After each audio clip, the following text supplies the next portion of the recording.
Hi everybody, my name's Allison Jones, and you've been following our Facebook page, which is great, and now we're starting a YouTube channel so we can have more interaction here and be able to answer your questions. We plan to do this on a weekly basis. We'll have different guests each week addressing any questions that you may have, different things that are going on with immigration. And each week we will have an immigration consultant to answer all of your questions and concerns. Today we have Maria Schlesky with us, which a lot of you may know, who represents many of our applicants. And she's been with us for a long time, and she is our senior consultant. So through social distancing, I've got Maria on the phone. And say hi, Maria. Hi. How are you, Maria? I'm good. How are you? I'm good. How's social distancing going for you? It's going well. Is it? Yeah, it's certainly different, that's for sure. So Yep. we reached out to our Facebook followers and asked them, what questions they would like us to address in our first Facebook/YouTube video. And we have compiled some questions, and Emily is going to read the questions to us. Say hi, Emily. She's actually filming this. Hey, Facebook 2 meters and apart YouTube. from me. So a lot of you also know Emily. She is one of our recruiters, works for Allison Jones Consulting Services, and Maria is with AJ Immigration Group. So we've got a recruiter and an immigration consultant, and I'm not really sure what my role is. I certainly play the role of business development. So I deal with a lot of employers who have a labor shortage across Canada and retain the services of Allison Jones Consulting to help them through that process, typically using the temporary foreign worker program and international mobility options to help with their labor shortage. So that's my role. So I guess you have all three of us that play an important and different role to help you guys come to Canada. So Emily, if you can be so kind and ask us the first question. First question. This question is for Allison. Are you still accepting resumes/applications? Oh, great question. And I know that we've been asked that a lot amongst the COVID-19, which we're living in times that we haven't experienced before. So everything evolves on a day-to-day basis. And I hope that all of you are safe and your families are safe, and that we can, all work together and get through this and look forward to when the virus passes and things get back to normal. So a lot of people have asked, are we still accepting CVs or resumes? Yes, we are. I've spoken to a lot of our clients on a day-to-day basis from one side of Canada to the other. And has business slowed down for the majority of companies? Yes, they have. In some cases, businesses have actually picked up as a result of the COVID-19. Either way, the labor shortage that they had prior to COVID-19, the labor shortage will exist once this passes. So this process takes a long time. Employers know that it takes a long time. So we actually have the opportunity to discuss what their needs will be once this is all said and done. And so, yes, we certainly are accepting applications and CVs. LMAs are being released every day and assessed post-COVID-19. So business as usual, different, but business as usual. Great. Thank you so much, Allison. Next question is for Maria. Maria, why is my work permit taking so long? And this is another question that we get a lot in our practice. The answer really is that processing times vary depending on your corresponding visa office. So some visa offices have a backlog, and processing times can be much longer than others. For example, in the Middle East, the visa office in Abu Dhabi can take up to 8 to 10 months. Now, with the COVID-19 virus, additional delays are to be expected. Some offices are closed and others are operating with reduced staff. So this means that we are experiencing delays with applications, and although they are still being processed. Great. Thank you so much, Maria. Also, are work permit applications paused due to the pandemic? No. So that is the good news. Work permits continue to be processed. At this time, all temporary foreign workers can enter Canada by air or land. There are certain measures that have to be taken to make sure that these workers can enter. So they will have to complete a health check by the airlines prior to boarding, and another health check at the port of entry. So they must not show any symptoms to be able to enter.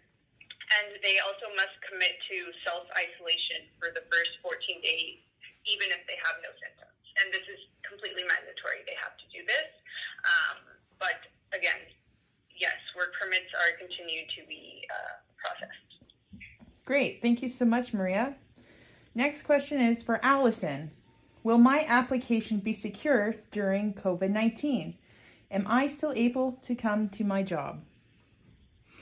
Yeah, great question. If you receive a temporary resident visa, which a lot of you have, and we're planning on to come to Canada, but currently most of the countries that you are in are closed. So it would be very difficult to get a flight here. And our international borders are closed with the exception of a number of things, but I'll just speak to you guys, and Maria, you can correct me if I'm wrong, just kind of sharing with what Maria just shared, that if you have a temporary resident visa, you can come to Canada and will be issued your work permit upon port of entry and self-isolation. Now, you will have to check with us to make sure that your employer business is still open. The majority of our businesses are open with reduced hours. So it is more than likely we will have to wait for the COVID-19 to pass so you can have the hours, full-time hours, and that your employer can make accommodation for you. Is Great. that the question? Yep. Okay. So also for Allison, my work permit just got processed and I'm expected to be with my employer in the next coming months. Should I continue to work or should I resign at my current job? Oh yeah, I absolutely. I would continue to work. I wouldn't tender your resignation until you have a firm date from us. And I know a lot of you, for example, from Kuwait, with the labor law, typically you have to give 3 months resignation. So you're kind of antsy about that and would like to tender your resignation so you can get here. But again, because we're in unprecedented times and the crisis is evolving on a daily basis, we ask nobody to tender a resignation until they hear from us. Certainly, we will know that you have your visa. That's right, Maria, because a request goes to you and then it gets sent out to them. Is that right? That's correct, yes. Right. So we'll know when they have the approval, and after the approval, I guess you would have to check with the employer, Right. to make sure that the job is still available, Right. and then they would process their Okay. resignation. Yeah, great. Great. Thank you so much. Next question is for Allison. I've signed an employment agency agreement with one of the recruiters before the COVID-19 outbreak. What is to be expected now? Yeah, good question. Actually, we've got a recruiter in the house who is our filmographer. Is that even a word? I don't know. Which is Emily. Your application will be continued to be processed as usual. We are scheduling a number of interviews, not only with you guys, with the agency, but also scheduling interviews where by employers often would like to interview some TFWs. So that is as usual. A little bit slower. The office is working on reduced hours. We've had to scale that back so everybody isn't in the same area working. So, you know, to be patient with us as we are patient with you guys. Thank you. And just to explain a little bit, what does TFW mean for some of those who don't know? Oh yeah, okay, great question. Sorry, I'm using terms that we'll use around the office. So TFW stands for temporary foreign worker. Perfect. Thank you. So this is a combined question for Allison and Maria, or if one just wants to answer this. This has been quite a popular question through our recruiting efforts, and that we hear all the time. Are you accepting applications from the Philippines?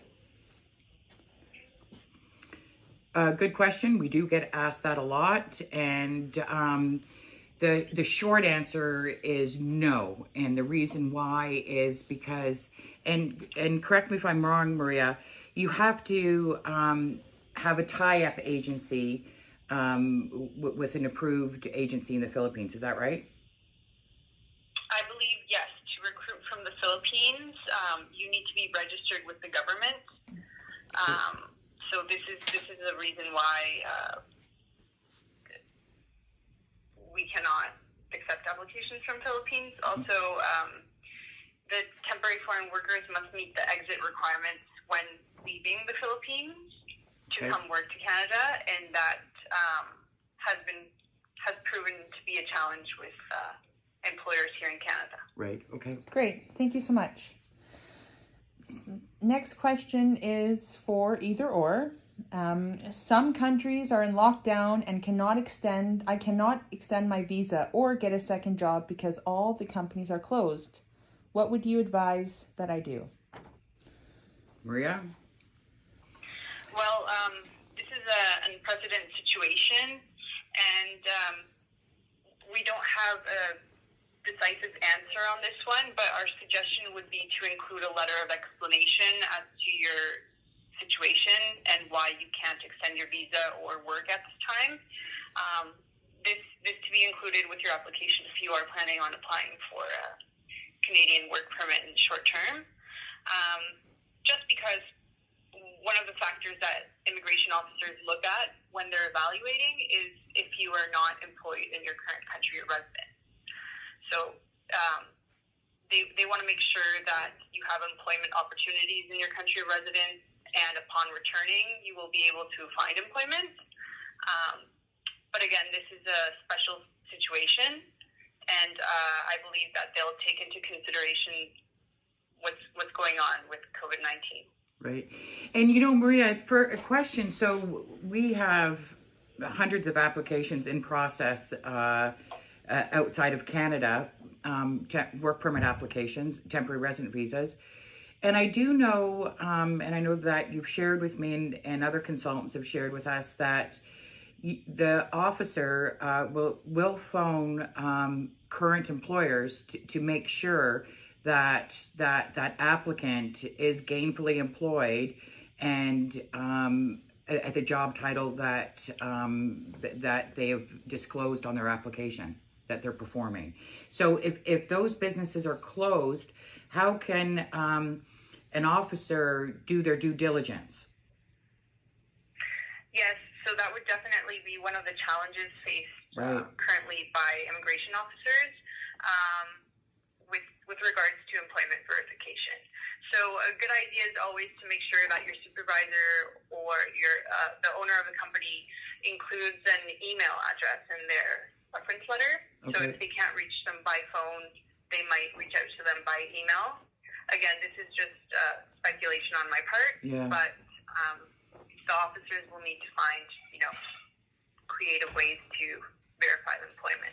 Right, and I know since March 15th, I mean, we've had visa requests on a daily basis, so they I guess they're doing their due diligence somehow. I do know with the ESDC, it was shared with us that an officer assesses an application as if COVID-19 was not going on, and maybe the embassies do the same thing.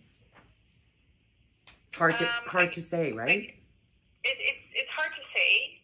Again, I'm not an immigration officer. I'm an immigration consultant. Right. But from my point of view, is that they'll probably have some sort of consideration to the current circumstances, and hopefully you'll have the understanding that it's a situation out of control, and probably if you're not working currently, it's due to COVID-19, and that once the situation clears, you would probably remain employed with that employer. Right. I do know, Emily, you were sharing with me that a number of recruits have been saying, you know, they're not able to do their biometrics in the time frame, or they're not able to submit their passport in the time frame that's requested. Is there any special provisions for that? Yes. So applicants are currently receiving 90 days to present their biometrics, medical requests, any sort of request for documentation. There will not be refusals due to not being able to provide certain documents. Okay. What you can experience will be delays, but again, you will not be refused just because you can't provide biometrics at this time. Okay, well that's great to know. Great. Thank you, ladies. Next question is for Maria. Can I apply for another work permit in Canada even though I overstayed my time last time in Canada? Thanks for the question, Emily. This is a tricky one, and it really does need to be addressed on a case-by-case basis. The reason being is that we need more information to be able to answer this. We would need to know if you received a removal order, if you did, what kind of removal order, if you left voluntarily, how long exactly did you overstay? So all these are factors that would impact your ability to reapply for a work permit. And it's information we really need to know in order to answer that question. Great, thank you so much. And the last question, but not the least, is for Allison. What are the basic qualifications to get recognized by Allison Jones Consulting Services?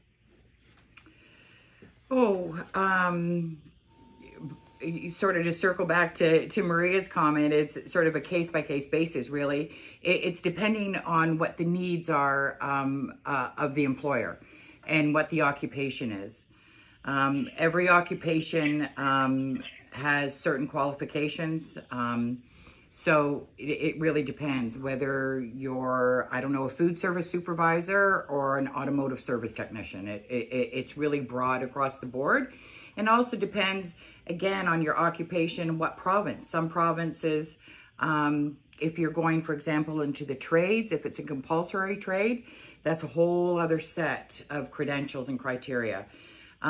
So it's on a case-by-case basis, or really not case-by-case, but occupation-by-occupation basis, and the criteria of our employer, what skill sets that they're looking for, what soft skills, what hard skills they're looking for, years of experience, and it also goes in tie with what the government calls a NOC code, which stands for National Occupation Classification, which again goes into length of experience and requirements and education. I can share with you that a path for permanent residency, where we do a lot of dual intent LMIAs. Wouldn't you say, Maria, the majority of them are dual intent? Some are, definitely. Yeah. I don't know if the majority would be. Okay.